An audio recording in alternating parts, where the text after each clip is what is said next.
नमस्कार, मैं रवीश कुमार। ईरान की तरफ से रवाना हुए 200 मिसाइलों का वीडियो जब टीवी चैनलों से लेकर सोशल मीडिया पर चलने लगा, तब सबकी आशंकाएं इस दावे में बदलने लग गईं कि दुनिया एक बड़े युद्ध की तरफ बढ़ रही है।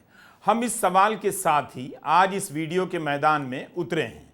आप अंत तक देखिएगा। हम ताज़ा घटनाक्रम के साथ साथ मध्य पूर्व के अमेरिका परस्त देशों, अमेरिका और इस्राइल की दोस्ती और अलग थलग पड़े ईरान के जोखिम पर बात करेंगे और देखेंगे कि क्या वाकई उस स्केल की जंग होगी जिसकी बात एक साल से की जा रही है। हमें यह ध्यान रखना चाहिए कि अभी ही वहां जिस तरह से बम धमाके हो रहे हैं, मिसाइलें चल रही हैं, उनके रहते युद्ध की किसी और तस्वीर की कल्पना मजाक लगती है। कैलेंडर का पन्ना बदल देने से महीना बदलता है, तारीख वही रहती है।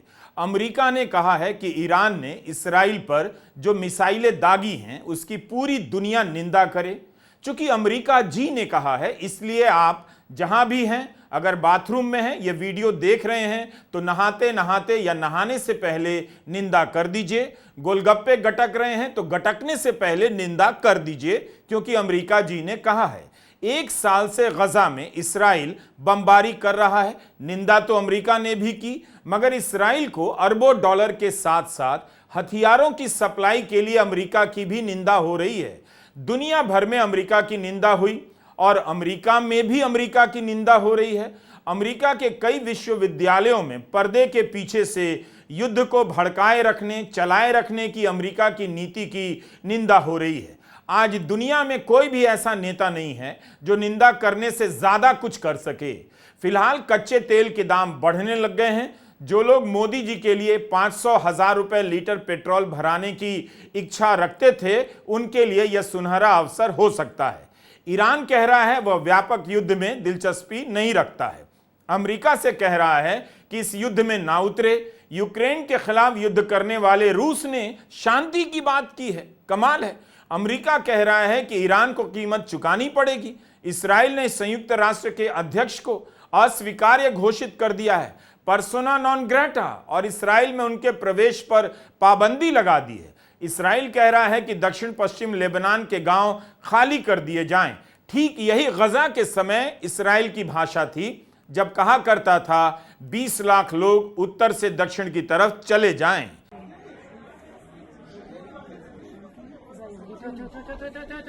1 अक्टूबर की शाम दुनिया भर में तेल अवीव की तरफ रवाना हो रही मिसाइलों की बारात का वीडियो आग की तरफ फैल गया। एक साल से संयम बरत रहे ईरान का सब्र टूटा। जवाब में इस्राइल भी कुछ ना कुछ करेगा, इसलिए अब दुनिया भर के विश्लेषकों को लगने लगा है जंग होने वाली है। मिसाइलों की संख्या कोई 150 बता रहा है, कोई 200।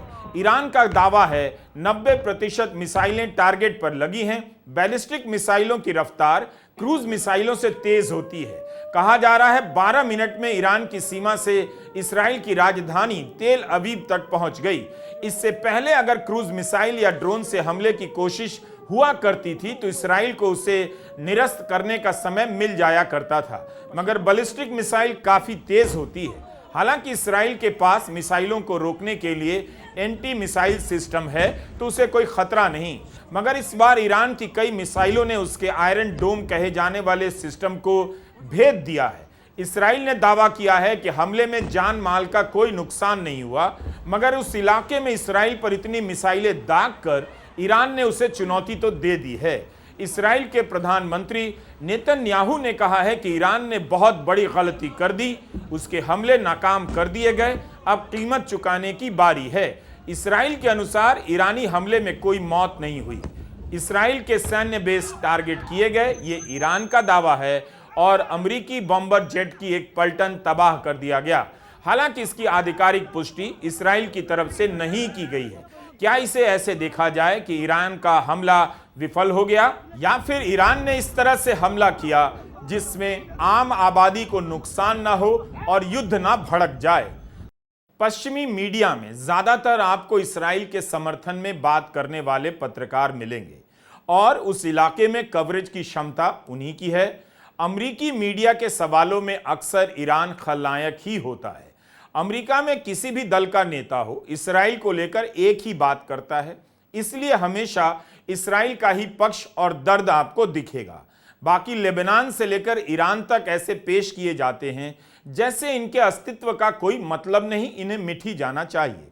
जिस तरह से इस्राइल ने हिजबुल्लाह के सेक्रेटरी जनरल हसन नसरल्लाह को मारा है, लेबनान में धमाके किए हैं और मैदानी रास्तों से लेबनान पर चढ़ाई करने का प्रयास किया है, उसके बाद ईरान के लिए भी संयम बरतना आसान नहीं रहा होगा। अभी तक लेबनान में इस्राइल के हवाई हमले जारी हैं और वहां 700 से अधिक लोगों के मारे जाने की खबर है। जमीनी चढ़ाई भी हो रही है। ईरान फिलिस्तीन का समर्थक है और हिजबुल्लाह को खड़ा करने में उसका हाथ था। ईरान के राष्ट्रपति मसूद पेज़ेश्कियान ने ट्वीट किया है, हमें अपनी आत्मरक्षा करने का पूरा अधिकार है। हमास के हमले के बाद इस्राइल ने भी यही कहा था, उसे आत्मरक्षा का अधिकार है। इस एक आत्मरक्षा के अधिकार ने गजा को मिट्टी में मिला दिया, बस्तियां तबाह कर दी गईं, बच्चों को मार दिया गया, लाखों लोग घायल अपंग हो गए। वहां महामारी से लेकर भूखमरी तक फैल गई, लोग प्यास से तड़प कर मर गए, खाने की कीमतें कई बार 100 गुना बढ़ गईं और बमबारी से मरने वालों की संख्या 41,500 हो गई। क्योंकि इस्राइल को आत्मरक्षा का अधिकार था और अब ईरान भी उसी आत्मरक्षा के अधिकार की बात कर रहा है। संयुक्त राष्ट्र में इस्राइल के खिलाफ कई बार प्रस्ताव आया, अंतर्राष्ट्रीय अदालत से इस्राइल को फटकार पड़ी, निंदा हुई, मगर इस्राइल को कोई रोक नहीं सका। ना नेतन्याहू ने निंदा की परवाह की। इस्राइल ने लेबनान में पेजर अटैक करके इसी आत्मरक्षा के नाम पर पूरी दुनिया को एक नए खतरे में धकेल दिया। लेबनान की राजधानी बेरूत के रिहायशी इलाकों में मिसाइलें दागी गईं, सब आत्मरक्षा के नाम पर किया गया। गजा में तबाही अगर इस्राइल की कामयाबी है तो इस कामयाबी को हासिल करने के लिए इस्राइल को 1 साल लड़ना पड़ा। लड़ाई अभी खत्म नहीं हुई, जारी है और ये लड़ाई एक तरफा है। लेकिन इस्राइल लेबनान के साथ लड़ाई की स्थिति में आ गया है और ईरान के साथ भी लड़ाई हो सकती है। अगर दोनों के बीच जंग होती है तो यूक्रेन और रूस के बाद यह दूसरा मोर्चा होगा जहां 2 देश एक दूसरे से सीधे सीधे जंग करेंगे। खुद अमेरिका के विदेश सचिव एंथनी ब्लिंकन, जिनके शांति दौरों और नीतियों को लेकर संदेह किया जाता है, जिन्हें शातिर दिमाग का राजनयिक माना जाता है, वो आदमी 5000 शब्दों से ज्यादा का एक लेख लिखता है उसी दिन जिस दिन ईरान इस्राइल पर हमला करता है। फॉरेन अफेयर्स पत्रिका में ब्लिंकन का लेख छपता है जिसमें वे कहते हैं कि इस क्षेत्र में यानी गजा में शांति के लिए हमारी निरंतर कोशिश के बावजूद गजा पर युद्ध का असर भयानक हुआ है। हजारों की संख्या में फिलिस्तीनी एक ऐसे युद्ध में मारे गए जो ना उन्होंने शुरू किया ना जिसे वह खत्म कर सकते हैं। गजा का हर एक नागरिक विस्थापित हो गया है। आबादी का एक बड़ा हिस्सा भूखमरी का शिकार हुआ है। इस लेख को पढ़कर लगेगा ब्लिंकन जैसा शांति का पुजारी इस वक्त धरती पर कोई नहीं। फिर आपको यह भी देखना होगा कि यही अमेरिका गजा पर हमले के लिए इस्राइल को हथियार दे रहा है, धन दौलत दे रहा है। अक्टूबर 7, 2023 के बाद से बाइडेन सरकार ने इस्राइल को 200 से अधिक सैन्य सहायता ट्रांसफर किए। इसमें सिर्फ 2 ट्रांसफर की कीमत $250 मिलियन बताई जाती है। ठीक 3 दिन पहले अमेरिका ने इस्राइल को 73,000 करोड़ से अधिक की मदद दी है भारतीय रुपए में, और उसके विदेश सचिव गजा में भूखमरी की चिंता पर लेख लिख रहे हैं। अक्टूबर 2023 से लेकर मई 2024 के बीच अमेरिका ने इस्राइल की $12.5 अरब से अधिक की मदद की है। भारतीय रुपए में यह 1 लाख करोड़ से अधिक का हिसाब है। यह तो कई देशों की अर्थव्यवस्था का आकार भी हो सकता है। और हथियार की सप्लाई का वादा भी अमेरिका दोहराता जा रहा है। यानी जो हथियार दे रहा है वही लेख भी लिख रहा है कि हम शांति का प्रयास कर रहे हैं। भारत में सोशल मीडिया पर कई सारे मूर्ख हैं जो इस्राइल के समर्थन में कूद रहे हैं। कोई पूछा नहीं फिर भी कूद रहे हैं। उन्हें नहीं पता कि इसके कारण अमेरिका की हथियार बनाने वाली कंपनियों का मुनाफा सैकड़ों से लेकर 1000 गुना तक बढ़ गया है। इन मूर्खों को इंसान के मारे जाने की चिंता नहीं, ना हथियार कंपनियों के मुनाफे की खबर है। ये बस आपके भीतर एंटी मुस्लिम नफरत की आग सुलगाए रखना चाहते हैं। तो इस तरह के अंतर्विरोधों और विडंबनाओं से गुजरते हुए Iran, Israel, Lebanon, Syria, Yemen, Jordan, Egypt, Saudi Arab, संयुक्त अरब अमीरात, कतर, बहरीन, इतने सारे देशों की मिलीभगत, भीतरी साजिशें, लालची निगाहें, इन सबको मैं कैसे एक बार में बता सकता हूं और सब देख समझ सकता हूं। सऊदी अरब ने हसन नसरल्लाह की हत्या के बाद एक बयान जारी किया। कहा, हम लेबनान में हो रही घटनाओं पर चिंता के साथ नजर रख रहे हैं। लेबनान की संप्रभुता की रक्षा होनी चाहिए, लेकिन इस बयान में हिजबुल्लाह के कमांडर हसन नसरल्लाह की कोई बात नहीं की गई। कतर, बहरीन और संयुक्त अरब अमीरात ने हसन नसरल्लाह की हत्या पर कुछ भी नहीं कहा। अरब लीग ने 2016 में हिजबुल्लाह को आतंकी संगठन के रूप में चिन्हित किया था, लेकिन इस साल जून में इसे वापस भी ले लिया। वो भी तब जब नेतन्याहू ने संयुक्त राष्ट्र की आम सभा में कह दिया, पूरे मध्य पूर्व में ऐसी कोई जगह नहीं जहां इसराइल के लंबे हाथ ना पहुंचते हों। इसके कई मतलब निकाले जा सकते हैं। इसराइल ने मध्य पूर्व के कई देशों के कंधे पर हाथ रख दिया है, उनसे समझौते किए, उन्हें सुरक्षा देने का भरोसा दिया, धन दिया, टेक्नोलॉजी का वादा किया, और यह भी मतलब निकाला जा सकता है कि इसराइल उनके पेजर, उनके मोबाइल और उनकी सेना से लेकर सरकार तक में घुस गया है। अगर आप इस इलाके की राजनीति की जानकारी रखते हैं तो यह बात समझने में बहुत मुश्किल नहीं होगी। जब नेताओं के पास नैतिकता नहीं बची होती है तो निंदा केवल फोन की फ्लैशलाइट की तरह अंधेरे में चमकाई जाती है। दुनिया में गजा के खिलाफ इसराइल के हमले की निंदा की अपनी राजनीति है। निंदा करने वाला एक गुट निंदा के बाद इसराइल की मदद में लग जाता है और एक गुट सड़कों पर उतरता है, लगातार प्रदर्शन करता है। यह गुट बहुत शानदार है। ब्रिटेन के सांसद और लेबर पार्टी के पूर्व अध्यक्ष जेरेमी कॉर्बिन ने कहा है कि एक साल से दुनिया भर में लाखों लोगों ने अनेक बार प्रदर्शन किए, यह बात दोहराई कि युद्ध विराम हो, नरसंहार रुके। हमने चेतावनी दी कि इलाके में युद्ध छिड़ जाएगा, लेकिन किसी ने हमारी नहीं सुनी। सरकारों ने इस युद्ध को भड़काया है, उन्हें इंसान की जिंदगी से कोई मतलब नहीं। ब्रिटेन में लेबर पार्टी की सरकार बनी है, नई सरकार ने इसराइल के समर्थन में बयान दिया है। भारत ने प्रियंका गांधी और राहुल गांधी लगातार गजा को लेकर ट्वीट करते रहते हैं और इस नरसंहार के खिलाफ लिखते रहते हैं। प्रियंका गांधी ने बयान दिया है कि अमेरिका के कांग्रेस में इसराइल के प्रधानमंत्री को सम्मानित किया गया, हमें यह सब देखना पड़ रहा है। नेतन्याहू कहते हैं कि यह बर्बरता और सभ्यता के बीच की लड़ाई है। प्रियंका गांधी कहती हैं नेतन्याहू सही कहते हैं, बस बर्बरता वही कर रहे हैं और उनकी सरकार कर रही है और इसे पश्चिम की सरकारें समर्थन दे रही है। इसे देखना भी शर्मनाक है। ट्विटर पर अमेरिका के पूर्व राष्ट्रपति जिमी कार्टर का एक बयान चल रहा है कि अमेरिका के तंत्र पर इसराइल का गहरा प्रभाव है, इसलिए फिलिस्तीन के हक की बात कोई नहीं करता। अब हम आते हैं, क्या ईरान के हमले के बाद, इसराइल के जवाबी हमले के बाद दुनिया में बड़ा युद्ध छिड़ने जा रहा है और क्या वो युद्ध दूसरे विश्व युद्ध की तरह होगा? कहा जा रहा है कि ईरान और इसराइल अगर आमने सामने हो गए तो विश्व युद्ध को रोकना असंभव होगा। सितंबर 1945 में दूसरे विश्व युद्ध की समाप्ति के बाद दुनिया में तीसरे विश्व युद्ध की आशंका करीब 3000 बार से भी ज्यादा जताई जा चुकी होगी। फरवरी 2022 में जब रूस ने यूक्रेन पर हमला किया तब भी कहा कि तीसरा विश्व युद्ध शुरू होगा। यूक्रेन का युद्ध यूक्रेन तक ही सीमित रहा। बेशक अमेरिका से लेकर तमाम देशों ने यूक्रेन को तकनीकी मदद दी, हथियार दिए, पैसे दिए, लेकिन कोई यूक्रेन की तरफ से जंग के मैदान में नहीं उतरा। सबसे पहले हमें समझना चाहिए कि इसराइल क्या कर रहा है और उसका अंतिम मकसद क्या है। इसराइल जो भी कर रहा है उसकी बुनियाद बहुत पहले पड़ चुकी थी। इसराइल ने उन सभी देशों और गुटों को खत्म किया है, किनारे लगाया है, उनसे समझौता कर मिलाया है जो फिलिस्तीन के अधिकार की बात करते थे और जिन्हें लेकर आशंका है कि कभी भी फिलिस्तीन की मदद कर सकते हैं। 70 के दशक के आखिरी साल में इसराइल ने इजिप्ट से समझौता किया। 1994 में जॉर्डन के साथ शांति समझौता हुआ। इस कड़ी में सबसे अहम मोड़ आता है जब 2020 में सऊदी अरब, सूडान, संयुक्त अरब अमीरात और मोरक्को के साथ अब्राहम समझौता होता है।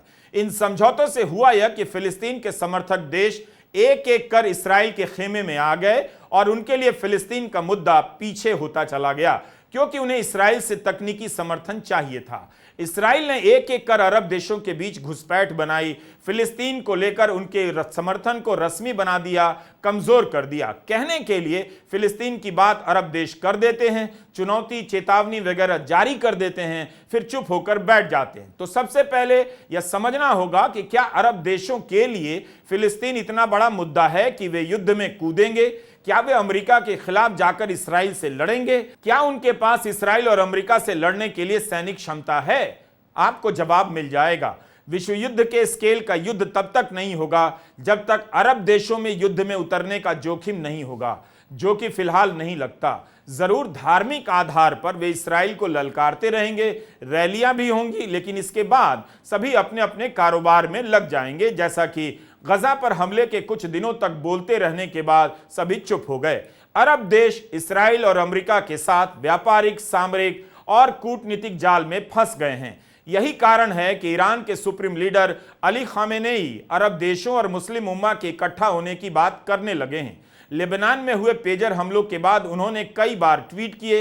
एक ट्वीट में लिखा भी कि ज़ायनिस्ट सरकार यह अपराध इसलिए कर पा रही है क्योंकि इस्लामिक उम्मा अपनी आंतरिक बल का इस्तेमाल नहीं कर रहा है। यह शक्ति ज़ायनिस्ट रिजिम को हटा सकती है, इस कैंसर को इस्लामिक समाज के दिल फिलिस्तीन से निकाल सकती है और इस इलाके में अमेरिका की दखल को कम कर सकती है। पहला कदम है कि इस आतंकी और आपराधिक ज़ायनिस्ट गैंग के खिलाफ इस्लामिक समाज खड़ा हो। इस्लामिक देशों को इस्राइल से अपने आर्थिक रिश्ते तोड़ने होंगे, कम से कम हम इतना तो कर ही सकते हैं। ईरान के सुप्रीम लीडर का यह बयान यही कहता है कि उन्हें जरा भी अरब देशों पर भरोसा नहीं है। वे इस बयान में कारण भी बता देते हैं क्यों नहीं है। यह लड़ाई ईरान को अपने दम पर ही लड़नी होगी, इसलिए ईरान समझदारी की बात कर रहा है कि वह व्यापक युद्ध में दिलचस्पी नहीं लेता है।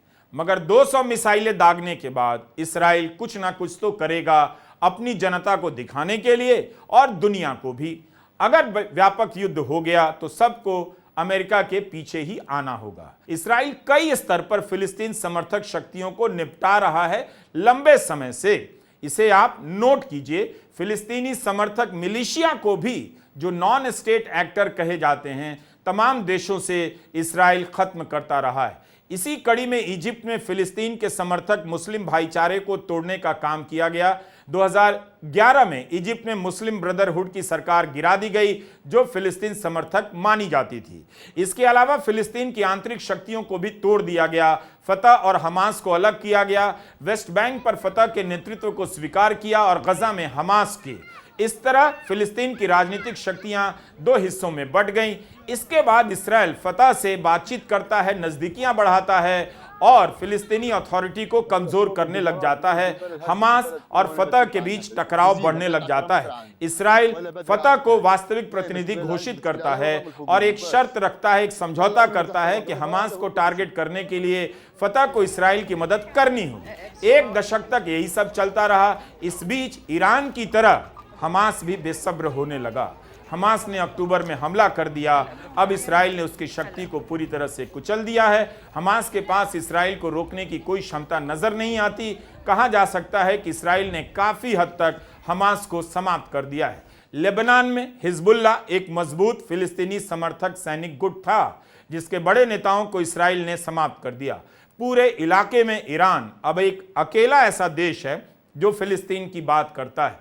ईरान से अरब देशों की नहीं बनती। अरब देश ईरान को खतरे के रूप में देखते हैं। इस्राएल ने पिछले कुछ वर्षों में ईरान के शीर्ष के वैज्ञानिकों, सैन्य अधिकारियों की हत्या की। उसके राष्ट्रपति की दुर्घटना में मौत हुई। इस्राएल पर शक हुआ, मगर ईरान संयम बरतता रहा। क्या ईरान अपने दम पर इस्राएल और अमेरिका के गठबंधन से मोर्चा लेगा? कहा जाता है कि ईरान के पास परमाणु हथियार हैं, संयंत्र हैं, मगर उस पर लंबे समय से प्रतिबंध भी झेल रहा है ईरान। इस्राएल की नीतियों को देखने वाले कहते हैं कि नेतन्याहू 1 साल से इसकी कोशिश कर रहे हैं किसी तरह ईरान लड़ाई में आ जाए। ईरान संयम बरत रहा है, यहां तक कि हिजबुल्लाह ने भी संयम बरता, जवाबी हमला किया, लेकिन एक हद से आगे जाकर नहीं। हसन नसरल्लाह की हत्या के बाद ईरान ने जवाबी कार्रवाई कर दी। कहा जा रहा है कि इस्राएल के ऐसा करने के बाद ईरान के पास कोई ऐसा रास्ता नहीं था। नेतन्याहू की यह नीति तो सफल होती है, लेकिन जैसे ही ईरान के साथ युद्ध होगा, अमेरिका उतरेगा, नेतन्याहू की दूसरी नीति सफल होगी। दूसरे विश्व युद्ध में चर्चिल की इसीलिए तारीफ होती है कि उनकी नीतियों के चलते अमेरिका को युद्ध में कूदना पड़ा। नेतन्याहू अपनी तुलना चर्चिल से करने लगे हैं और इंटरनेशनल कोर्ट के फैसले की निंदा करते हैं। अगर अमेरिका ईरान के खिलाफ इस्राएल के साथ जंग करता है तो नेतन्याहू की बड़ी जीत है। नेतन्याहू दुनिया को दिखा सकते हैं कि यह युद्ध अमेरिका के नेतृत्व में लड़ा जा रहा है। 1 साल से जंग करते करते इस्राएल की सेना के थक जाने की खबरें भी आने लगी हैं।